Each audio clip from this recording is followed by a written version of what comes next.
उन गुंडों से अपनी इज्जत को छुपाते हुए मैं तंग गलियों में दौड़ रही थी। वो मेरे पीछे चिल्ला रहे थे कि तुझे तो आज हम पाकर ही रहेंगे। भागते हुए मैं हाईवे पर पहुंची, जहां एक ट्रक खड़ा था। मैं उसके अंदर ही छुप गई। कुछ देर के बाद ट्रक ड्राइवर आया और उसने ट्रक को दौड़ा दिया। मैंने चैन की सांस ली कि अब मेरी इज्जत को कोई भी खतरा नहीं है। लेकिन मुझे नहीं पता था कि आगे मेरे साथ क्या होने वाला है। कुछ दूर सफर तय करने के बाद अचानक से ट्रक वाले ने ट्रक रोका और उसने पीछे का दरवाजा खोल दिया। मेरे सामने ट्रक वाला और कई पुलिस वाले थे। मुझे लगा कि वो लोग अब मेरी मदद करेंगे, लेकिन उन्होंने तो ट्रक के अंदर ही मेरे साथ कई घंटे। कहते हैं जब जिंदगी की मेहरबानी हम पर से उठ जाए तो पैरों की ठंडी जमीन भी पैरों को जलाकर राख कर देती है। और ऐसी ही हालत में अगर आपके आगे पीछे भी कोई ना हो, तब तो ये मुसीबत दुगनी हो जाती है। मेरा नाम रवीना है। मैंने जिस माहौल में आंखें खोली थी, वहां मैंने इंसानियत का कत्ल होते देखा है। एक इंसान जिसके शब्दों में जहर घुला हुआ था, और ऐसा माहौल जो सांसों को भी सीने में दफन कर दे। मेरा बाप मेरी माँ के साथ बहुत जुल्म किया करता था, और मेरी दादी और बुआ भी इस मामले में पूरी तरह से मेरे बाप का साथ देती थी। मेरे बाबा का तो देहांत हो चुका था। मुझे कभी समझ ही नहीं आया कि मेरे बाप को मेरी माँ पर आखिर किस चीज का गुस्सा था कि वो हर छोटी छोटी बात पर मेरी माँ को पीटता था और उन्हें ही अपने गुस्से को निकालने का जरिया बनाता था। क्योंकि मैं सब कुछ ही बचपन से ही देखती आ रही थी, तो इसीलिए मेरी सोच, मेरी आत्मा इस सब का शिकार हो चुकी थी। मुझे अब हर मर्द से बहुत डर लगता था। जब कभी मेरी माँ पर जुल्म होता और मेरी हिम्मत भी जवाब देने लगती तो मैं रोने लगती थी। लेकिन मेरे रोने पर मुझे अपने बाप और दादी की मार का सामना करना पड़ता था। मैं भले ही छोटी सी बच्ची थी, लेकिन उस घर में मुझे रोने की इजाजत नहीं थी। मैं हर वक्त घुट घुट कर अपनी ही आंखों के सामने अपनी माँ को मार खाते हुए देखती रहती थी। मैं उस वक्त तकरीबन 5 साल की थी। मुझे अच्छे से याद है कि मेरी माँ उस वक्त पेट से थी, लेकिन उसके बावजूद भी मेरा बाप मेरी माँ को मारने से बाज नहीं आता था। कुछ महीनों के बाद मेरी माँ ने मेरे खूबसूरत से भाई को जन्म दिया। मेरे भाई को देखकर मेरी दादी और मेरा बाप बहुत खुश हुए थे, और इसीलिए अब मेरे बाप की तरफ से मेरी माँ पर जो जुल्म सितम का सिलसिला था वो पहले से काफी कम हो गया था। लेकिन ऐसा नहीं था कि वो बंद हो गया था। अब भी मेरा बाप कभी कभी मेरी माँ को मारने से बाज नहीं आता था, क्योंकि मेरी माँ ने उनके खानदान को वारिस दिया था।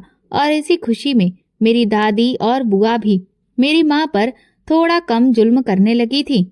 जब मेरा भाई 6 साल का हुआ तो एक दिन जो हमारी जिंदगी का सबसे मनूस दिन था, उस दिन मेरी माँ बर्तन धो रही थी और ना जाने कैसे उनके हाथ से कांच का बर्तन टूट गया, जिस पर मेरी दादी ने पूरे घर में शोर मचाकर रख दिया। हंगामा इतना बढ़ाया कि वो मेरी माँ को बुरी तरह से मारने पीटने लगी। उन लोगों की आवाजें सुनकर मेरा बाप भी वहां दौड़ा चला आया, और तभी मेरी दादी ने मेरे बाप को मेरी माँ की शिकायतें लगा दी, और वो भी उन्हें बुरी तरह से मारने पीटने लगा। मेरी माँ के पूरे शरीर पर नीले नीले निशान पड़ गए थे, यहाँ तक कि उनके सर से खून भी बहने लगा था। उन लोगों की मार खाते खाते माँ इतना तंग आ गई कि जिंदगी में पहली बार वो सफाई देने की कोशिश करने लगी, और इस बात पर मेरा बाप और भी ज्यादा आग बबूला हो गया। मेरी दादी तो अपने बेटे को शह दे रही थी, और उनके ही कहने पर इस वक्त मेरे बाप ने मेरी माँ को तलाक देने का फरमान सुना दिया था और अपने घर से निकल जाने का हुक्म दे दिया। मेरे बाप ने मेरी माँ से कहा कि अब तू मेरे घर से निकल जा, तलाक के कागज मैं कुछ ही दिन में तेरे मुंह पर मार दूंगा। मेरे बाप के मुंह से ऐसी बात सुनकर माँ के ऊपर तो जैसे आसमान ही टूट पड़ा था। वो मेरे बाप के पैरों में गिरकर मिन्नतें करने लगी, लेकिन मेरे बाप को उन पर जरा सा भी रहम नहीं आया, और फिर मजबूरन मेरी माँ को बाप की बात माननी पड़ी। फिर जब मेरी माँ अपने कुछ कपड़े उठाकर हम दोनों भाई बहनों को लेकर घर से जाने लगी, तो मेरी दादी ने जबरदस्ती मेरे छोटे भाई को माँ की गोद से छीन लिया। वो कहने लगी, ये हमारे खानदान का वारिस है, तू इसे कहीं लेकर नहीं जा सकती, जाना है तो अपनी बेटी को लेकर जा, लेकिन हम अपने बेटे को कहीं भी नहीं जाने देंगे।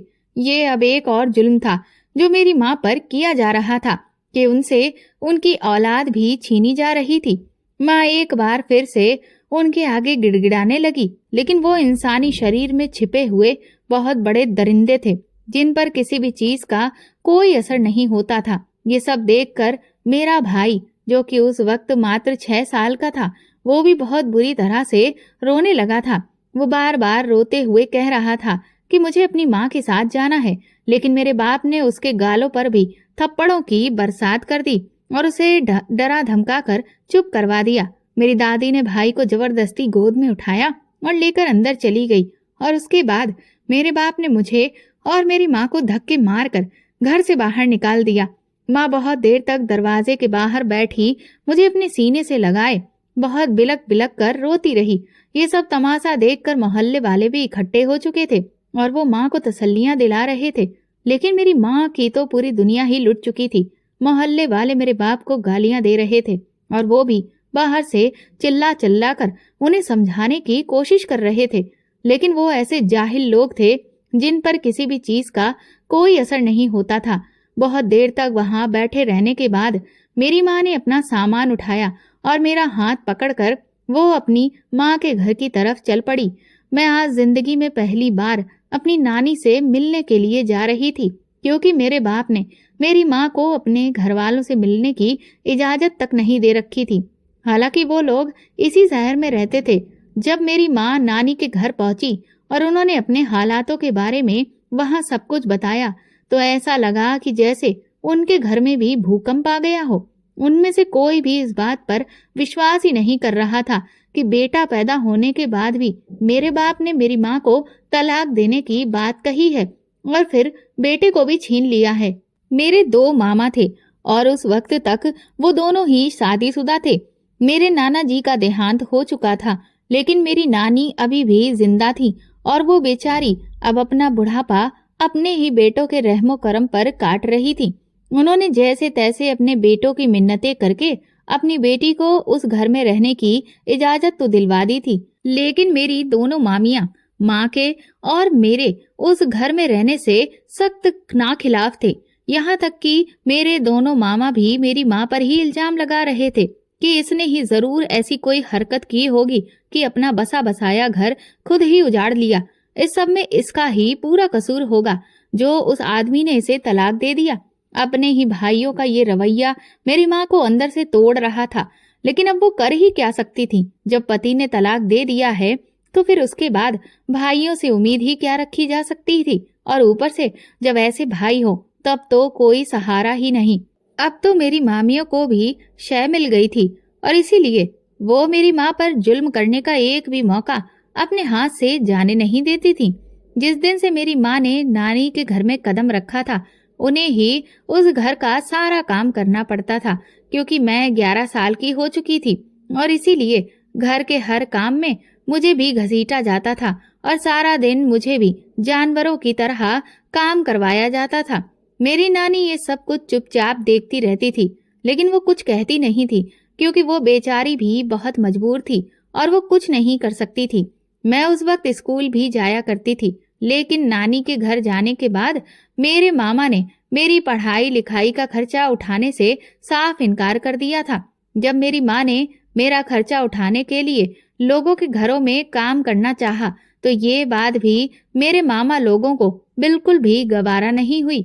वो कहने लगे कि अगर तुमने लोगों के घरों में काम किया तो मेरी इज्जत तो बिल्कुल मिट्टी में मिल जाएगी, और लोग क्या कहेंगे कि हम अपनी बहन को अपने दम पर पाल भी नहीं सकते हैं। वो लोग अपनी बहन का खर्चा भी नहीं उठाना चाहते थे, लेकिन वो लोगों से ये सब भी नहीं सुनना चाहते थे। वो हर तरफ से बस अपनी ही मनमानी कर रहे थे और इसी मनमानी की भेंट हम लोगों को चढ़ाया जा रहा था। मामा लोगों की जिद की वजह से मेरी माँ ने मन मार कर पहले तो मुझे काफी दिनों तक घर पर ही बिठाकर रखा था, लेकिन फिर मेरी नानी ने जब बहुत ज्यादा मिन्नतें की तो मुझे सरकारी स्कूल में दाखिला दिला दिया गया और खर्चे के नाम पर मिलने वाले चंद रुपयों को जोड़कर ही मेरे स्कूल की फीस भी अदा की जाने लगी। नानी ने स्कूल जाकर स्कूल के प्रिंसिपल से बात की कि मुझे यूनिफॉर्म और किताबों की कमी की खातिर परेशान न किया जाए। मैं उस वक्त छठी क्लास में थी और फिर इसी तरह से रोते घसीटते हुए पढ़ते हुए मुझे तकरीबन 2 साल बीत चुके थे और फिर मैं 8वीं क्लास में आ गई थी। और फिर एक दिन मेरी नानी भी हमें छोड़कर भगवान के पास चली गई। नानी के जाते ही मेरी माँ का वजूद तो अब घर में बिल्कुल बेमतलब का हो चुका था। मेरी माँ सारा दिन गधों की तरह घर में काम करती रहती थी और मेरी मामियाँ तो अब मेरी माँ पर छोटी छोटी बातों पर हाथ उठाने से जरा भी नहीं चूकती थी। और अब तो धीरे धीरे मेरे मामा भी अपनी बहन पर हाथ उठाने लगे थे और मुझे भी छोटी छोटी बातों पर मारपीट का निशाना बनना पड़ता था। मेरी मामियाँ अब हम लोगों को अपने घर में बिल्कुल भी बर्दाश्त करने के लिए तैयार नहीं थी। और फिर एक दिन वो आया जब मेरे मामा लोगों ने जबरदस्ती मेरी माँ की शादी एक दूसरे मर्द से करवा दी, जिसका एक बेटा पहले से ही था जो कि मुझसे भी बड़ा था। मेरी माँ की हालत अब ऐसी हो गई थी कि वो अपने हक के लिए कोई आवाज नहीं उठा सकती थी और फिर इसीलिए मजबूरन उन्होंने दूसरी शादी कर ली और वो मुझे लेकर अपने नए पति के घर आ गई थी। मेरा सौतेला बाप हालांकि बहुत अच्छा था। उसने हमारे साथ कभी भी किसी भी किस्म का कोई भी फर्क नहीं किया था। मेरे सौतेले बाप ने मुझे हमेशा बेटियों वाला प्यार दिया क्योंकि उसका बस एक ही बेटा था जो कि मुझसे करीब 3 साल बड़ा था और उसे पढ़ने लिखने में भी कोई दिलचस्पी नहीं थी। वो तो सारा दिन बस आवारागर्दी करता रहता था। मेरे सौतेले बाप ने मेरा बहुत साथ दिया और उसने मुझे सरकारी स्कूल से निकालकर एक बहुत बेहतरीन स्कूल में दाखिला करवा दिया था। ये सब देखकर मैं तो हैरान ही रह गई थी कि कहाँ मेरा अपना सगा बाप था जो कि मेरी कदर ही नहीं करता था और वो हर वक्त मेरी माँ को मारता पीटता रहता था। और एक ये मेरा सौतेला बाप है, ये तो मेरी माँ को रानियों की तरह रखता था और मुझे भी वो बिल्कुल राजकुमारी समझता था। इस दुनिया में भी इंसानों के कितने रंग होते हैं। अब इस सब के बारे में मैं धीरे धीरे जान रही थी। अब तक तो मैं अपने जीवन में रिश्तों की सिर्फ नाकदरियां ही देखती आई थी। ये पहली बार था कि मैं किसी घर में एक औरत की इतनी कदर होते हुए देख रही थी। मेरे सौतेले बाप की मुझ पर बहुत मेहरबानी थी और मैं भी इसीलिए खूब दिल लगाकर पढ़ रही थी। और उस वक्त मैं ग्रेजुएशन कर रही थी। तब मेरी जिंदगी में एक और हादसा हुआ। मेरे सौतेले भाई ने कभी भी हम दोनों माँ बेटियों को दिल से नहीं अपनाया था, लेकिन वो सिर्फ अपने पिता की वजह से हमेशा चुप रहता था और हमें देखकर अपनी नाक बहुएं सिकोड़े रहता था और ना ही वो हमसे कभी बात करता था। उसके पिता ने उसे कई बार इस बात पर काफी मारा पीटा भी था, लेकिन क्योंकि वो जवान था तो उस पर इन सब चीजों का कोई भी असर नहीं होता था। मैं उस वक्त तकरीबन 21 साल की थी और मेरा ग्रेजुएशन का लास्ट ईयर चल रहा था जब एक दिन मेरी माँ और सौतेले पिता एक हादसे का शिकार हो गए। वो लोग एक फंक्शन में कार से शामिल होने जा रहे थे कि तभी एक तेज रफ्तार ट्रक ने उन्हें टक्कर मार दी और उनकी कार बेकाबू होकर रोड के साइड पर खड़े हुए एक ट्रॉली से जा टकराई। मेरे माता पिता दोनों की ऐन मौके पर ही मौत हो गई। ये वो कयामत थी जो मेरे सर पर आ गिरी थी। अब मेरा साथ देने वाला मेरे सौतेले भाई के अलावा और कोई भी नहीं था। मुझे तो समझ ही नहीं आ रहा था कि अब ये जिंदगी मेरे साथ क्या सुलूक करने वाली है। मेरे सौतेले पिता की मौत के बाद मेरा बड़ा भाई, जो कि उस वक्त तकरीबन 25 साल का था, उसने भी अब मुझे मारना पीटना शुरू कर दिया था और वो मुझे गालियां भी देने लगा था। लेकिन मैं मजबूर थी, इसीलिए खामोशी से सब कुछ सहती रहती थी, क्योंकि मेरे पास अब उसके सिवा ना तो और कोई सहारा था और ना कोई भी चारा। वो तो हम माँ बेटियों को ही अपने घर में होने वाले इस हादसे का जिम्मेदार समझता था। वो अक्सर मुझे मनहूस कहा करता था। मेरी जिंदगी में तो पहले भी मेरी कोई कदर नहीं थी। बस एक मेरे सौतेले पिता ही तो थे जिन्होंने मुझे राजकुमारी बनाकर रखा था। लेकिन अब मेरे सौतेले भाई ने मुझे एकदम से आसमान से उतारकर सीधा जमीन पर पटक दिया था। मैं तो उसे अपना भाई ही समझती थी, भले ही वो सौतेला था, लेकिन उसने मुझे कभी भी अपनी बहन की नजर से नहीं देखा था। मेरे पिता के देहांत के बाद जो उनकी छोटी सी किराने की दुकान थी, वो मेरे भाई के कब्जे में ही आ गई थी। मेरे सौतेले भाई ने सारी जिंदगी कोई भी काम नहीं किया था और अब तो ऐसा था कि उसे कोई भी रोक टोक करने वाला नहीं था और इसीलिए धीरे धीरे वो बुरी संगत का शिकार होता चला गया और 1 साल के अंदर ही उसे जुए जैसी बुरी लत भी पड़ गई, जिसके चक्कर में उसने मेरे सौतेले पिता की पूरी दुकान को बर्बाद करके रख दिया। यहाँ तक कि हमें घर भी बेचना पड़ा और अब हालत वो हो चुकी थी कि जिस घर के हम लोग पहले मालिक थे, मेरे सौतेले पिता का जो वो घर था, अब उसी घर में हम लोग किराएदार बनकर रह रहे थे। लेकिन मेरे भाई ने इस सब से कोई भी सबक नहीं लिया था और इसीलिए उसने अपने जुए का सिलसिला बराबर जारी रखा हुआ था। घर के हालात तो ऐसे हो चुके थे कि अब कई कई दिनों तक खाने पीने को भी कुछ नहीं मिलता था। मेरी ग्रेजुएशन भी पूरी हो चुकी थी और अब मुझे अपने रिजल्ट के आने का इंतजार था। घर के हालात क्योंकि बहुत खराब थे और इसीलिए मैंने फैसला किया कि अब मुझे ही कुछ करना होगा। फिर मजबूर होकर मैंने अपने भाई से नौकरी करने की इजाजत मांगी तो उसने भी मुझे इजाजत दे दी, लेकिन अब भी वो मेरी तरफ देखना भी गवारा नहीं समझता था। मैं एक स्कूल में बतौर टीचर पढ़ाने लगी थी। वहां पर मेरी तनख्वाह तो काफी अच्छी थी, लेकिन मुझे हर वक्त ये डर सताता रहता था कि मेरी तनख्वाह को मेरा भाई अपने जुए की लत में उड़ा देगा। हालांकि अभी तक ये मेरा डर ही था, लेकिन ये डर बेवजह नहीं था, क्योंकि मैं जैसा सोच रही थी और वैसा ही हुआ। जब मुझे मेरी पहली तनख्वाह मिली तो वो सारे पैसे मुझसे मेरे भाई ने छीन लिए, बल्कि वो तो उन पैसों को देखकर गुस्से में आ गया और कहने लगा, पूरे महीने की मेहनत के बदले बस इतने थोड़े से पैसे क्यों लेकर आई हो। मैं भला उसे क्या कहती, क्योंकि वो तो बिल्कुल ही बेहिस और बेगैरत हो चुका था। उसे तो किसी बात से कोई फर्क ही नहीं पड़ता था। इसीलिए मैं बिल्कुल खामोश रही। जब मुझसे मेरे पूरे महीने की मेहनत मेरे भाई ने छीन ली तो मैं स्कूल में नौकरी करने के साथ साथ बच्चों को ट्यूशन पढ़ाने का सिलसिला भी शुरू कर दिया था।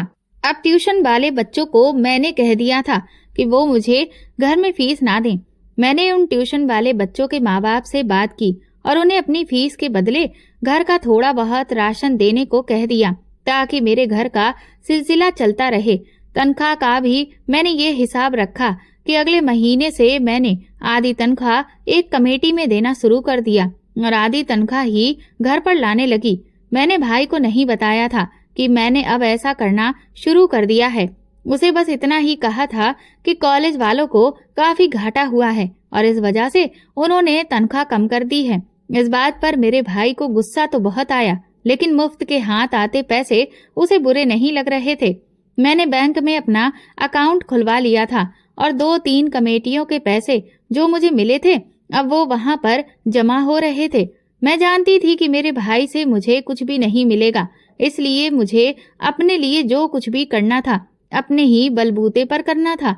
मुझे जॉब करते हुए 3 साल हो चुके थे और ट्यूशन की मदद से आने वाले राशन की वजह से घर का खाना पानी भी ठीक से चल रहा था। बचे कुचे पैसों से मैं घर का किराया भी दे दिया करती थी। मेरा भाई बिल्कुल ही बेगैरत था। वो अपनी ही बहन की कमाई पर पल रहा था और उसकी कमाई को जुए में भी उड़ा रहा था। ये सिलसिला जारी रहा, यहाँ तक कि मेरे भाई के सर पर धीरे धीरे बहुत सारा कर्जा चढ़ता चला गया। मैं उसे अपना भाई ही मानती थी और उसका ख्याल भी रखती थी, लेकिन मेरा भाई मुझसे गाली के बगैर बात ही नहीं करता था। मेरी भी मजबूरी थी, क्योंकि अब इस भरी पूरी दुनिया में मेरा कोई भी नहीं था जो मेरे सर पर हाथ रखता। कर्जे की वजह से भाई अब ज्यादातर घर में ही रहने लगा और उसे जुआ खेलने के लिए पैसे नहीं मिलते थे। मेरे हर महीने आने वाले थोड़े बहुत पैसे कर्ज की किस्त चुकाने में ही चले जाते थे। फिर भी भाई इधर उधर से कर्जे लेकर और जुआ खेलता रहता था। घर में रहने की वजह से अब वो मुझे कई बार अपने अत्याचार का निशाना भी बना चुका था। आखिर एक दिन उसने सारी हदें पार कर दी, जब जुए खाने के गुंडे अपना कर्जा मेरे भाई से वसूल करने के लिए घर के दरवाजे तक आ पहुंचे थे। जब भाई ने उनसे कुछ मोहलत मांगी तो वो उसे पीटते हुए घर के अंदर घुस आए और तभी उनकी नजर मुझ पर भी पड़ गई। उन्होंने तुरंत ही मुझे भी बालों से पकड़ लिया और मेरे भाई से कहने लगे, अगर तू अपना कर्जा नहीं दे सकता है तो फिर अपनी इस खूबसूरत और जवान बहन को हमारे हवाले कर दे। उनकी इस बात में तो मेरे होश ही उड़ाकर रख दिए थे। मैं एकटक अपने भाई की तरफ देख रही थी कि भला वो क्या जवाब देगा। उसने भी मेरी तरफ देखा और फिर कहने लगा, मेरी बहन को छोड़ दो। मुझे लगा कि चलो, कम से कम उसके दिल में मेरे लिए कुछ तो जगह है। इस बात पर वो लोग भड़क गए और मेरे भाई को धमकी देते हुए कहने लगे, अगर तुमने 1 महीने में हमारे पैसे वापस नहीं किए तो फिर हम तुम्हारी बहन को उठाकर ले जाएंगे और तुम्हारे कर्जे की सबसे पहले वसूली हम खुद तुम्हारी बहन से करेंगे और उसके बाद दूसरों से भी करवाएंगे और खूब मोटा पैसा कमाएंगे और साथ में तुझे भी गोली मार देंगे। ये कहकर वो लोग वहां से चले गए। मैंने पहली बार भाई के ऊपर गुजरने वाली मुसीबत का अंदाजा किया था। इसकी वजह शायद ये थी कि वो मुसीबत मेरे सर पर भी कभी भी पड़ सकती थी।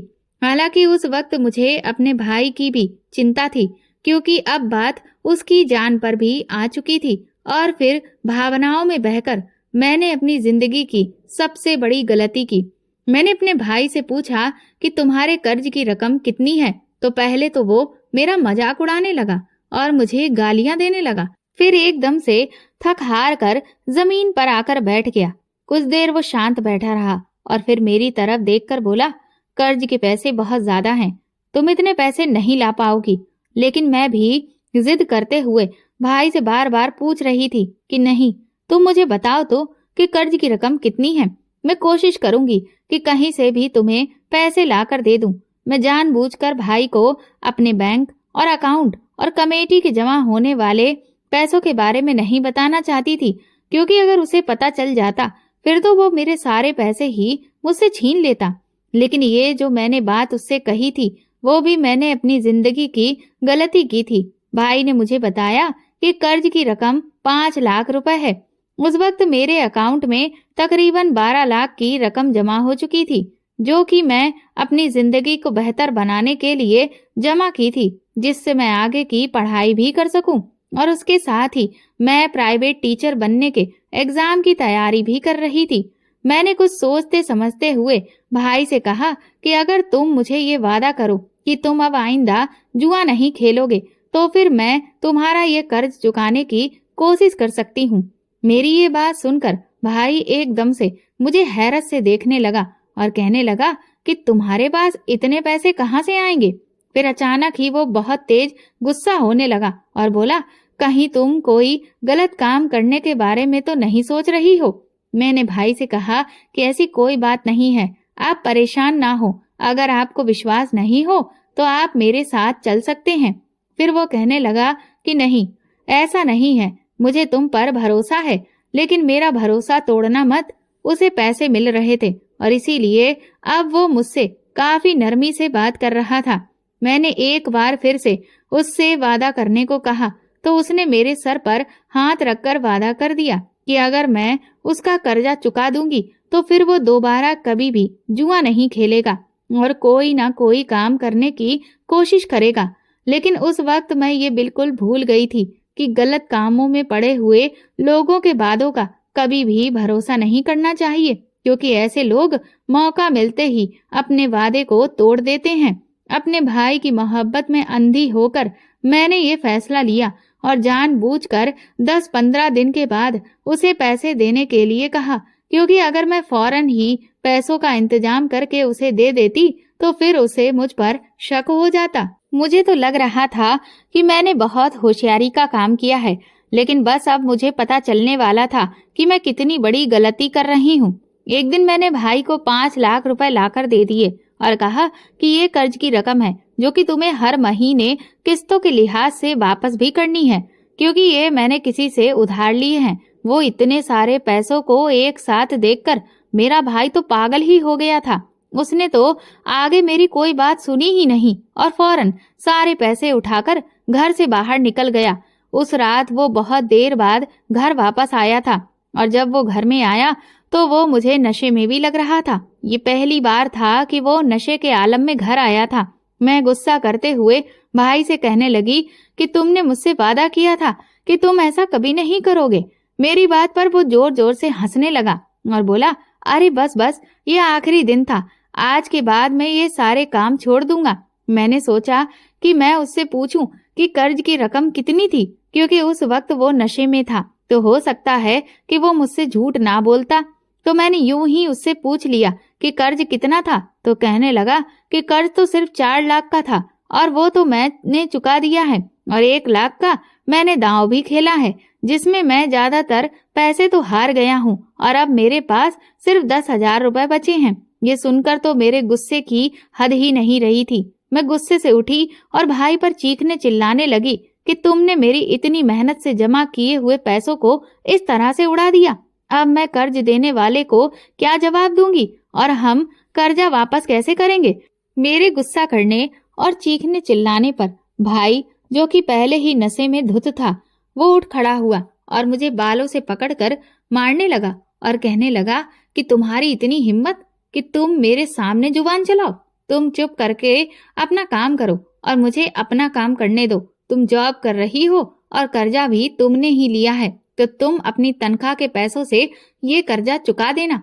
मैंने मार खाते हुए भाई से कहा कि वो पैसे भी तो तुम ही छीन लेते हो, तो कर्जा कैसे चुकाऊंगी? ये सुनकर भाई ने मेरे मुंह पर एक और थप्पड़ मारा और कहने लगा, मुझसे ज्यादा जुबान चलाने की जरूरत नहीं है।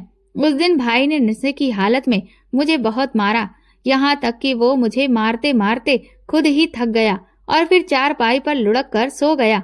मुझे लग रहा था कि मैं जैसे किसी जानवर के चुंगल में आ फंसी हूँ। मुझे अब अपनी गलती का एहसास हो चुका था और मेरे जमा हुए पैसों में से एक बड़ी रकम भाई उड़ा भी चुका था। लेकिन ये भी गनीमत थी कि मेरी इज्जत अभी तक सुरक्षित थी, वरना उन गुंडों का कोई भरोसा नहीं था कि वो अपने पैसे वापस हासिल करने के लिए मेरी इज्जत पर कब हाथ डाल देते। अब ये सब कुछ मेरी बर्दाश्त से बाहर होता जा रहा था, लेकिन अब तो हालत ये थी कि मैं कुछ भी करने की पोजीशन में नहीं थी। सुबह जब भाई उठा तो उस वक्त तक उसका नशा उतर चुका था। जैसे ही उसने मुझे देखा तो उसे रात की सारी बातें याद आ गईं। मेरे पूरे चेहरे पर उसके बरसाए हुए थप्पड़ों के निशान अभी भी थे और मेरा पूरा शरीर भी बहुत बुरी तरह से दुख रहा था। यहाँ तक कि मेरी कलाइयों पर भी नीले निशान पड़े हुए थे। भाई की आंखों में थोड़ी देर के लिए शर्मिंदगी झलकी थी। मैंने भी जब मौका देखा तो रोते हुए भाई से कहा कि तुम्हें भगवान का वास्ता है, जुए जैसी बुरी लत को छोड़ दो, अभी भी वक्त है और सुधर जाओ। मेरी बात पर वो बिल्कुल खामोश रहा और चुपचाप उठकर बाहर चला गया। उस दिन वो जल्दी ही घर वापस आया और आकर थका हारा बिस्तर पर लेट गया। मैंने उससे पूछा, क्या हुआ? तो कहने लगा, कुछ नहीं। मैंने फिर कहा, बताओ तो सही। तो कहने लगा, मुझे कहीं भी काम नहीं मिल रहा, सब मुझे जुआरी समझते हैं और मुझे ऐसे देखते हैं जैसे कि मैं उनके पैसे चुरा कर भाग जाऊंगा। ये कहते हुए उसे फिर से गुस्सा आ गया और कहने लगा, तू यहाँ खड़ी खड़ी मुझे क्या देख रही है? जल्दी से मुझे खाना दे। उसका बदला हुआ लहजा देखकर मैं सकपका गई थी और फिर चुपचाप मैंने उसे थाली में खाना परोस कर दे दिया। लेकिन अब मुझे समझ में आ चुका था कि मेरा भाई जुए के चुंगल से अब कभी भी आजाद नहीं हो सकता। इसलिए अगले महीने से मैंने अपनी पूरी तनख्वाह को कमेटी में ही देना शुरू कर दिया, ताकि मैं अपने नुकसान को पूरा कर सकूं और कुछ इतने पैसे जोड़ सकूं कि अपनी डिग्री कंप्लीट करने के बाद मैं किसी और भी बेहतर जगह पर नौकरी करूं। मेरे भाई ने दोबारा से जुआ खेलने का सिलसिला शुरू कर दिया था। साल बीतते रहे और अब मैं 24 साल की हो गई थी। मेरी डिग्री भी कंप्लीट हो गई और अब मेरे अकाउंट में भी अच्छी खासी रकम जमा हो चुकी थी। और इस बार फिर से जुए के सिलसिले की वजह से भाई के ऊपर फिर से 6 लाख रुपए का कर्जा हो गया और वही गुंडे फिर से मेरे घर आ धमके। अब तो उन्हें ये बात बहुत अच्छे से समझ आ चुकी थी कि अगर वो मेरी इज्जत पर हाथ डालेंगे तो उन्हें फिर से उनके पैसे आराम से मिल जाएंगे। इसीलिए इस बार भी उन्होंने मुझे खूब मारा और भाई को धमकाने लगे कि अगर 1 महीने में तुमने हमारे पैसे नहीं दिए तो फिर हम तुम्हारे सामने ही तुम्हारी बहन की इज्जत खराब करेंगे। ये कहकर वो लोग वहां से चले गए थे। मैंने भाई की तरफ शिकायती नजरों से देखा तो इस बार उसका सर झुक चुका था। मैंने उससे कहा कि मैं तो अभी पिछला कर्जा भी उतार नहीं पाई थी और अब मैं तुम्हें कहीं से दूसरा कर्ज भी लेकर पैसे नहीं दे सकती।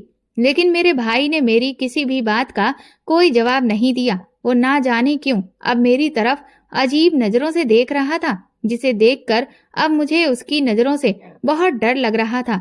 कुछ देर के बाद वो बाहर निकल गया और इस बार उसने मुझे कर्ज को लेकर कोई भी बात नहीं की।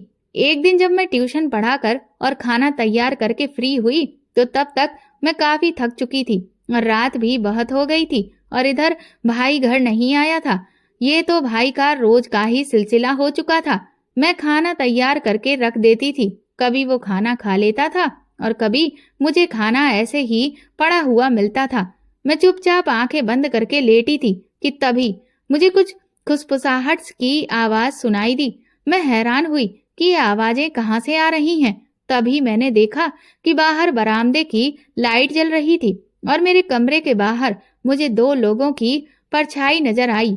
जब मैंने ध्यान से उन आवाजों को सुना तो एक आवाज तो मेरे भाई की थी और एक किसी दूसरे आदमी की। ये देखकर मैं बहुत बुरी तरह से डर गई और फिर सोने की एक्टिंग करते हुए उनकी बातें सुनने लगी।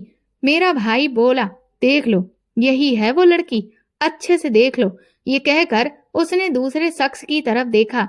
वो आदमी अंदर झांक रहा था। वो निहायत ही भूखी नजरों से मेरी तरफ देख रहा था। वो काफी देर मुझे निहारता रहा और खुश होता रहा। इसके बाद मेरे भाई ने लाइट बंद कर दी और फिर वो दोनों घर से बाहर निकल गए। मैं दबे कदमों से उठी और घर के दरवाजे के बाहर तक आई। अब वो लोग दरवाजे के बाहर खड़े होकर बात कर रहे थे। वो शख्स भाई से वादा करते हुए कहने लगा कि मैं तुम्हें पूरे 15 लाख रुपए देने को तैयार हूँ, बस तुम किसी भी दिन अपनी बहन को कोई भी नशीली दवा देकर बेहोश कर देना और फिर मेरे बताए हुए ठिकाने पर पहुंचा देना। इसके बाद तो मुझे जो करना है मैं खुद ही कर लूंगा। ये कहते हुए वो बहुत खुश हो गया, लेकिन उनकी बातें सुनकर मेरे पूरे शरीर में सिहरन सी दौड़ गई थी। मैं सोचने लगी कि कल तक उन गुंडों से मेरी इज्जत के लिए लड़ने वाला भाई आज खुद मुझे बेचकर पैसे कमाना चाह रहा है। अब तो मेरे दिल में भाई के लिए नफरत की चिंगारियां भड़क उठी थीं। लेकिन मैं ये भी जानती थी कि मैं कमजोर लड़की जात हूँ और इसमें मैं कुछ कर भी नहीं सकती। इसके बाद मेरा भाई उस आदमी से कहने लगा कि ठीक है, तो फिर तुम ऐसा करो, कल ही आ जाओ। उसे बेहोश करना मेरे लिए कोई बहुत बड़ी बात नहीं है। मैं चाहूँ तो इसे मार पीट कर भी बेहोश कर सकता हूँ। इस पर वो आदमी कहने लगा, अरे नहीं, ऐसा मत करना। अगर तुमने ऐसा किया तो उसकी सुंदरता में दाग लग जाएगा, जो कि मैं नहीं चाहता हूँ। फिर तो सारा मूड ही खराब हो जाएगा। मैं समझ गई कि अब मेरी इज्जत की कोई भी खैर नहीं है। फिर वो आदमी वहां से चला गया और इससे पहले कि मेरा भाई घर के अंदर आता, मैं भी वापस अपने कमरे में आ चुकी थी। वो पूरी रात मैंने बेचैनी से करवटें बदलते हुए गुजार रही थी। अगले दिन मैंने जितनी भी कमेटी में पैसे जमा करवाए थे, उन लोगों से मिन्नतें करके कमेटी निकालने से पहले ही पैसे वापस ले लिए और जुर्माने के तौर पर भी इसमें से कुछ रकम मैंने अदा कर दी। अब वो सारे पैसे मैंने अपने बैंक के अकाउंट में जमा करवा दिए, क्योंकि मैं अब इस घर से भागना चाहती थी जहां पर मेरी इज्जत और जिंदगी की बोली लगाई जा रही थी। इसके बाद घर जाते हुए रास्ते में मैं एक मेडिकल स्टोर पर रुकी और वहां से अपने इरादों को पूरा करने के लिए मैंने कुछ चीजों को खरीदा। और जब घर वापस आई तो देखा कि भाई तो पहले से ही घर में बैठा हुआ मेरा इंतजार कर रहा था। आज उसका लहजा हर रोज के मुकाबले कुछ ज्यादा ही नरम था और वो बिल्कुल नॉर्मल तरीके से मुझसे बात कर रहा था। लेकिन मैं भी बहुत अच्छे से जानती थी कि ये सब कुछ उसका दिखावा और ढकोसला है। भाई कहने लगा कि तुम ऐसा करो, खाना बनाओ और मैं तुम्हारे लिए दूध जलेबी लेकर आता हूँ। ये जिंदगी में पहली बार था कि भाई ने मुझे बाहर से कुछ खाने का लाकर देने की बात कही थी। लेकिन मैं सब समझ रही थी, पर मैं कुछ भी उस पर जाहिर नहीं करना चाहती थी, क्योंकि मैं नहीं चाहती थी कि उसे मुझ पर शक हो जाए। मैंने भी कहा, ठीक है भाई, तुम ले आओ, इतनी देर में मैं भी खाना तैयार करके लगाती हूँ, फिर बैठकर साथ में खाते हैं। उस दिन मैंने कड़ी चावल पकाया क्योंकि वो मेरे भाई को बहुत पसंद था और मैं भाई के लिए कड़ी भी अलग से निकाल कर रख दी। कुछ ही देर के बाद वो घर वापस आया। उसके हाथ में दूध जलेबी के 2 पैकेट थे। उसने एक पैकेट अपने पास रखा और दूसरा मुझे देकर कहने लगा, जाओ इसको निकाल लो, खाना खाने के बाद खाएंगे। मैं समझ गई कि दूध जलेबी में नशे की दवा पहले से मिली होगी, लेकिन मैंने उस पर कुछ भी जाहिर नहीं होने दिया। मैं उसे निकाल लाई। फिर हम लोगों ने खाना खाया और खाना खाने के फौरन बाद ही मेरा भाई आगे पीछे होकर घूमने लगा था। उसे देखकर ऐसा लग रहा था कि जैसे वो पूरी तरह से नशे के आलम में डूबा हो। उसका सर चकराने लगा। वो अपने सर को थाम कर जमीन पर बैठ गया और कहने लगा कि ये मुझे क्या हो रहा है। दरअसल मैंने भाई को कड़ी में नशे वाली गोलियां पीस कर मिला दी थी, जिसका नशा बहुत ही तेज था, क्योंकि मैं नहीं चाहती थी कि जब मैं इस घर से भागूं तो वो मेरा पीछा करे। मैं उसकी तरफ ध्यान से देख रही थी। वो अभी भी पूरी तरह से बेहोश नहीं हुआ था। फिर वो मेरी तरफ देखकर कहने लगा कि मैं तुम्हें जिंदा नहीं छोड़ूंगा। वो अब समझ चुका था कि ये मेरा किया धरा है। वो बोला कि तुम कहीं भी भाग जाओ, लेकिन मैं तुम्हें ढूंढ निकालूंगा। उसकी ऐसी बातें सुनकर मुझे तो डर लग रहा था, क्योंकि मैं जानती थी कि उसने जिस आदमी से मेरी डील कर रखी है वो भी अभी कुछ देर बाद ही मुझे पकड़ने के लिए आ जाएगा। मैं खामोश खड़ी रही और फिर मेरा भाई आगे पीछे झूमते हुए बेहोश हो गया और मैं भी तुरंत ही अपना सारा सामान समेटा और खुद को दुपट्टे से अच्छे से लपेटकर ऊपर से मैंने एक बड़ी सी शॉल भी ओढ़ ली और फिर मैं बाहर आई। उस वक्त मेरे दिल और दिमाग में ये बात बिल्कुल भी नहीं थी कि मैं यहाँ से भागकर आखिर कहाँ जाऊंगी। बस ऊपर वाले के भरोसे पर ही मैं घर से बाहर निकलकर खड़ी हो गई थी। अब मैं तेजी से बस अड्डे की तरफ जाने लगी थी, क्योंकि मैं सोच रही थी कि इस शहर से निकलकर मैं किसी बड़े शहर में चली जाऊंगी, ताकि मेरा भाई मुझे आसानी से ढूंढ ना सके। क्योंकि बड़े शहरों में मैंने सुना है काफी सारे गर्ल्स हॉस्टल होते हैं, जहां पर मुझे रहने के लिए आराम से कमरा मिल सकता था। और अब तो मेरे पास डिग्री भी थी और अकाउंट में भी अच्छे खासे पैसे जमा हो चुके थे, जिसकी मदद से मैं अकेले भी काफी लंबे अरसे तक अपना गुजारा कर सकती थी।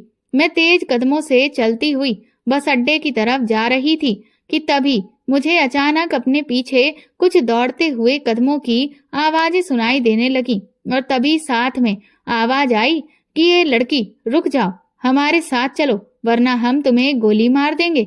ये सुनते ही मैंने वहां से दौड़ना शुरू कर दिया और जो आसपास की तंग गलियां थीं उनमें घुस गई। मेरे पास मेरे सारे डिग्री के और बैंक के डॉक्यूमेंट्स मौजूद थे। मैं नहीं चाहती थी कि उस हालत में मैं किसी के भी हाथ लगूं। उन तंग गलियों से दौड़ते हुए मैं न जाने कब कहां से होते हुए एक बड़े से रोड पर पहुंच गई। मेरे पीछे भागते हुए लोगों की आवाजें मुझे अभी भी सुनाई दे रही थी, क्योंकि ये सर्दियों के दिन थे, जिसकी वजह से हर तरफ सन्नाटा छाया हुआ था। लेकिन मुझे पूरा यकीन था कि अभी तक वो लोग मुझे देख नहीं पाए हैं कि मैं किधर चली गई हूँ, क्योंकि मैं तंग गलियों में घुस गई थी। और फिर तभी मुझे उस बड़े से रोड के दूसरी तरफ एक छोटा सा मंदिर दिखाई दिया। उसके साथ में एक ढाबा भी बना हुआ था। मैं तेजी से एक लंबा चक्कर काट कर उस ढाबे के अंदर चली गई और एक तरफ छुप गई। लेकिन तभी मैंने उन लोगों को भी उसी ढाबे में अंदर दाखिल होते हुए देखा। वो लोग तकरीबन संख्या में 6 से 7 लोग थे और उनके हाथों में बंदूक भी थी। वो किसी शिकारी कुत्तों की तरह मुझे ढूंढ रहे थे। मैं ढाबे के पीछे वाली दीवार से सटकर सब कुछ देख रही थी और ये सब देखकर मेरी टांगें बुरी तरह से कांप रही थीं। तभी मुझे मंदिर का ख्याल आया और मैं पीछे के रास्ते से ही मंदिर की तरफ चली गई। मंदिर की दीवारें काफी नीची थीं, इसीलिए मैं मंदिर के अंदर दाखिल हो गई। वहां पर काफी बड़े बड़े लकड़ी की बनी हुई अलमारियां रखी हुई थीं। उनमें से एक के पीछे मैं घुस गई और वहां छुप कर बैठ गई। मैं आहिस्ता आहिस्ता सांस लेने की कोशिश कर रही थी, क्योंकि मुझे अच्छे से मालूम था कि जब मैं उन लोगों को उस ढाबे में नहीं मिलूंगी तो वो लोग मुझे ढूंढते हुए इस मंदिर में देखने के लिए जरूर आएंगे। और फिर वही हुआ, वो लोग मंदिर में भी आ गए थे। लेकिन क्योंकि मंदिर में जो अलमारियां रखी थी वो काफी बड़ी थी, जिन्हें सामने से देखने पर ऐसा नहीं लग रहा था कि उनके पीछे जगह है, और इसीलिए उन्होंने अलमारी के पीछे नहीं देखा। उन्हें लगा कि मैं वहां भी नहीं हूँ। और फिर कुछ देर बाद वो लोग वहां से भी नाकाम होकर वापस चले गए। मैंने सोचा कि अब मुझे यहाँ से निकलना चाहिए। जैसे ही मैं वहां से निकलने को हुई कि तभी मंदिर के दरवाजे के ठीक सामने एक ट्रक आकर रुका, जिसकी वजह से मैं एक बार फिर से घबरा गई और एक तरफ दुबक गई। मैंने धीरे से झांक कर देखा तो उस ट्रक में से बस एक आदमी ही नीचे उतरा था। हुलिये से वो कोई ड्राइवर ही लग रहा था। वो आदमी पर्सनैलिटी में काफी लंबा चौड़ा तगड़ा था, लेकिन बाहर रोशनी काफी हल्की थी, जिस वजह से मुझे उसका चेहरा ठीक से पहचान में नहीं आ रहा था। लेकिन हाँ, बाकी के ट्रक ड्राइवर की तरह उसका हुलिया बिगड़ा हुआ नहीं था, बल्कि उसने साफ सुथरे कपड़े पहन रखे थे। वो शख्स मंदिर के अंदर ही आ रहा था। उसने अपने जूते वगैरह और बेल्ट सब ही उस मंदिर के बाहर उतारे और बाद में वो प्रार्थना करने के लिए मंदिर में अंदर चला गया। उसके अंदर जाते ही मैं दीवार की आड़ लेकर बाहर निकल आई।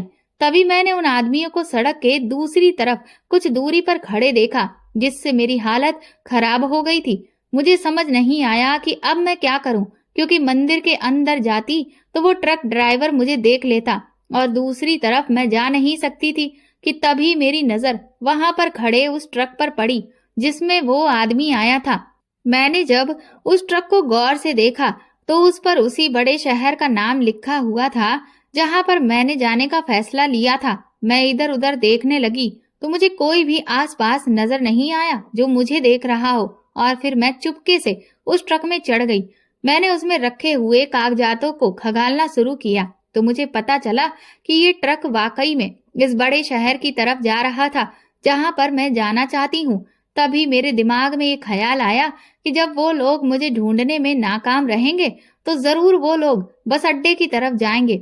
इसीलिए बस अड्डे से जाने में मुझे खतरा हो सकता है, और जहां तक मेरा अंदाजा है उनमें से कोई भी ट्रकों को चेक नहीं करेगा और इस ट्रक में मैं बड़े ही आराम से उस बड़े शहर तक जा सकती हूँ। लेकिन मुसीबत ये थी कि ये ड्राइवर तो मुझे किसी भी हाल में ट्रक में सवार नहीं करता। यही सोचकर मैं मायूस हो रही थी कि तभी मेरी नजर ड्राइवर की सीट के पीछे बने हुए एक छोटे से कैबिन पर पड़ी। वहां पर एक बिस्तर भी पड़ा हुआ था। मैं समझ गई कि ये ट्रक ड्राइवर के लिए रास्ते में आराम करने की खातिर बनाया गया है। मैं जैसे ही उसके अंदर दाखिल हुई तो मैंने देखा कि उसके साइड में ही दीवार पर एक और छोटा सा दरवाजा बना हुआ था। मैंने जब उसे खोला तो देखा कि ये तो ट्रक का पिछला हिस्सा है जहां पर सामान लोड किया जाता है। वहां पर कपड़ों के बंधे हुए बड़े बड़े से बंडल रखे थे और उनके बीच में थोड़ी बहुत जगह भी मौजूद थी। ये देखकर मैंने कुछ ही पलों में ये फैसला कर लिया था कि अब मुझे क्या करना है, और फिर मैं उस तरफ से ही घुस गई, क्योंकि अगर मैं केबिन में रहती तो ट्रक ड्राइवर वहां से पीछे झांक कर मुझे आराम से देख सकता था। मैंने उस दरवाजे को बस इतना सा ही बंद किया कि वहां से सांस लेने की हवा आराम से आती जाती रही, और अपने बैग से मैंने एक पेन निकालकर दरवाजे के कब्जे में इस तरह से फंसा दिया ताकि जब दरवाजे को झटका लगे तो वो बंद ना हो। मुझे अभी वहां पर छुपकर बैठे हुए थोड़ी ही देर गुजरी थी कि तभी वो ट्रक ड्राइवर अंदर आ गया और उसने ट्रक को स्टार्ट कर दिया। इसके बाद उसने सामने भगवान भोले शंकर की जो तस्वीर रखी थी उसको हाथ लगाकर ऊपर वाले का आशीर्वाद लिया और फिर ट्रक को आगे बढ़ाने लगा। वो आदमी अपनी हरकतों से तो बहुत ही आस्तिक लग रहा था और शरीफ भी, लेकिन फिर तभी उसने अपनी जेब से पर्स निकाला और पीछे कैबिन में फेंक दिया। एक बार को मेरा दिल चाहा कि मैं उसका पर्स उठाकर देखूं कि उस शख्स की पहचान क्या है और ये कहां से आया है, लेकिन मेरी हिम्मत ही नहीं पड़ी। मुझे लगा कि कहीं मैं पकड़ी गई तो ये आदमी मुझे अपने ट्रक से बाहर निकाल देगा, और ये भी हो सकता है कि वो मुझ पर अपनी गलत नजर डाल दे, क्योंकि आजकल किसी का भी भरोसा नहीं है। भगवान का नाम लेने वाले भी बहुत सारे लोग गलत काम करने में जरा भी नहीं चूकते। इसीलिए मैं वहीं पर चुपचाप सहमी सी दुबकी बैठी रही। थोड़ी देर के बाद उस आदमी के पास किसी का फोन आया तो उसकी बातों से अंदाजा हुआ कि मेरा ख्याल बिल्कुल सही था। वो इस बड़े शहर की तरफ ही जा रहा था जहां मुझे जाना था। अब मैं चुपचाप वहीं सिमटी बैठी रही। ट्रक बाहर की तरफ निकल आया था। फिर कुछ दूर आगे पहुंचकर एक दूसरा ढाबा पड़ा और उसने रास्ते में वहां रुककर उस ढाबे से खाना पैक कराया। इस दौरान वो आदमी और ट्रक ड्राइवर की तरह नीचे उतरकर सिगरेट चाय वगैरह के लिए भी नहीं गया। खाना खाया तो उसने ट्रक में बैठे बैठे ही अपना खाना खत्म किया और जो थोड़ा बहुत खाना बचा था उसे कैबिन में ही रख दिया। अभी तक उसे पिछला दरवाजा चेक करने का ख्याल नहीं आया था और ना ही दरवाजे के कब्जे पर उसकी नजर पड़ी थी। इसीलिए मैं सुकून से वहीं पर दुबकी बैठी थी। पर जब मेरी नजर खाने पर पड़ी तो मुझे भी बहुत तेज भूख लगने लगी थी, क्योंकि मैं भी बहुत देर से कुछ भी नहीं खाया था, क्योंकि पूरा समय तो मेरा इस भाग दौड़ में ही निकल गया था। खुद की जान को बचाने के लिए इतना भागते भागते मेरी हालत खराब हो गई थी। लेकिन वो बचा हुआ खाना मैं उठा नहीं सकती थी, क्योंकि उससे तो फिर उस आदमी को पूरा शक हो जाता। मैं भगवान को याद करते हुए वहीं पर बैठी रही। अब ट्रक शहर से निकलकर हाईवे पर दौड़ रहा था। मैंने दरवाजे में जो दरार मौजूद थी उससे झांकते हुए बार बार देख रही थी कि अब उस बड़े शहर के आसार शुरू हो रहे थे। तभी शहर के करीब आने की वजह से ट्रैफिक भी एकदम से ज्यादा बढ़ गया और एक जगह पर उसने ट्रक को रोकने के लिए बहुत जोर से ब्रेक लगाए। तो मैं, जो कि दरार से आंखें लगाकर बाहर का नजारा देखने में मसरूफ थी, तभी मुझे जोर से झटका लगा और मेरे हलक से चीख निकल गई, जिसकी वजह से मैं आगे की तरफ झुकी और मेरे वजन से वो दरवाजा खुला और फिर मैं लुढ़कते हुए कैबिन में आ गिरी। मेरी चीख सुनकर वो आदमी भी परेशान हो गया और हैरान होकर देखने लगा। फिर उसने एकदम से अपने ट्रक को साइड पर किया, पीछे कैबिन में आया तो उसने कैबिन की लाइट जलाई। मुझे वहां पर देखकर वो हैरानी से आंखें फाड़कर मेरी तरफ देखने लगा। वो हैरान था कि मैं उसके ट्रक में कब और कहां से आ घुसी। वो मुझसे पूछने लगा कि तुम कौन हो और मेरे ट्रक में कैसे आई। अब मेरा हाल खराब हो चुका था। मैं उसके पैरों में पड़ गई और कहने लगी कि तुम्हें भगवान का वास्ता है, मुझे यहाँ से निकलने के लिए मत कहना। ये कहकर मैंने उसे अपनी पूरी दुख भरी कहानी सुना दी। उसे मुझ पर विश्वास हो, इसीलिए मैंने अपना आईडी कार्ड भी निकाल कर उसे पकड़ा दिया। मेरा आईडी कार्ड देखते ही वो और भी ज्यादा हैरत से मेरी तरफ देखने लगा और ऐसा लगा कि जैसे वो तो बिल्कुल पत्थर का बन गया हो। अचानक ही मैं हैरान रह गई, क्योंकि उसकी आंखों से आंसू निकलने लगे थे और फिर तो वो जोर जोर से रोने लगा। मैं तो परेशान हो गई कि आखिर मेरे आईडी कार्ड में उसने ऐसा क्या देख लिया जिसकी वजह से वो ऐसे रो रहा है। तभी उसने मुझे मेरे नाम से पुकारा और कहने लगा, रवीना दीदी, आपने मुझे पहचाना नहीं। उसके मुंह से ये शब्द सुनकर मैं तो हैरान से उसे तरफ देख रही थी। तभी उसने अपना आईडी कार्ड निकालकर मेरे सामने रख दिया और फिर मेरी पहचान जब उसे पता चली तो उसका जो हाल हुआ था ठीक वही हाल मेरा हुआ। मैं फटी फटी आंखों से उसके पहचान पत्र को देख रही थी। मैं उसकी तस्वीर और उसका नाम देख रही थी। फिर मैंने सर उठाकर उसे देखा तो एकदम से उसे पहचान गई। ये तो मेरा छोटा भाई दीपक था, जिसे मेरे सगे बाप ने जबरदस्ती अपने पास रख लिया था और हम माँ बेटी को उससे जुदा कर घर से निकाल दिया था। मैं इस अचानक टकराव पर बिल्कुल हैरान थी। मेरी आंखों से आंसू बह रहे थे। मैं, जो कि उस वक्त उसके कदमों में गिरी हुई थी, उसने तुरंत ही मुझे दोनों बाजुओं से पकड़कर उठाया और मेरा सर अपने सीने से लगा लिया और कहने लगा, भगवान का शुक्र है जो उसने मुझे आपसे मिला दिया। फिर उसने मुझे अपनी जिंदगी की पूरी कहानी सुनाई। मेरा वो जालिम बाप बहुत अरसा पहले मर चुका था और उसकी जिंदगी खत्म होने के बाद ही मेरे भाई ने ट्रक ड्राइविंग का काम शुरू कर दिया था और ये ट्रक भी उसका अपना ही था, जिसको चलाने के लिए उसने कोई ड्राइवर नहीं रखा था, क्योंकि उसे बचपन से ही मेहनत का शौक था। उसने अपने बाप से मिलने वाली जायदाद का कुछ हिस्सा बेचकर ही ये ट्रक लिया था और अब वो उसे चला रहा था। इस वक्त वो इस बड़े शहर में रहता है जहां मैं जाना चाह रही थी। उसकी अब तक शादी भी नहीं हुई थी। मैं तो भगवान के करिश्मे पर हैरान थी कि वो किस तरह से बिछड़े हुए लोगों को मिला देता है। इसके बाद मेरा भाई मुझे अपने साथ ले गया और बाकी की जायदाद में से जो मेरा हिस्सा था उसने वो मेरे नाम कर दिया और कहने लगा कि ये तुम्हारा हक है। मेरे बाप ने मेरे भाई को बिल्कुल भी नहीं पढ़ाया था, जिसकी वजह से ही आज वो ये काम करने के लिए मजबूर था। आज मैं एक सरकारी स्कूल में बहुत अच्छे पद पर काम कर रही हूँ। मेरे भाई ने अपना फर्ज निभाते हुए मेरी शादी भी करवा दी है और अब मैं अपनी जिंदगी में बहुत खुश हूँ। कुछ अरसे के बाद मैंने भी अपने छोटे भाई के लिए एक अच्छी लड़की देखकर उसकी भी शादी कर दी।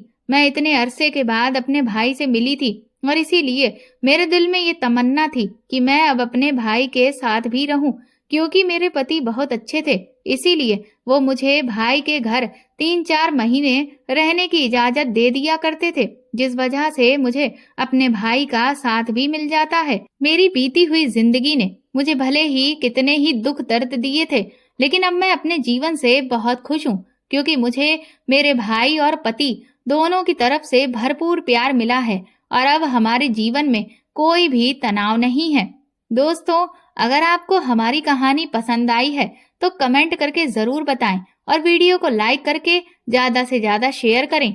चैनल पर नए हैं तो सब्सक्राइब करें और हाँ, नोटिफिकेशन बेल को जरूर दबाएं ताकि अगली अपडेट सबसे पहले आपको मिले। धन्यवाद।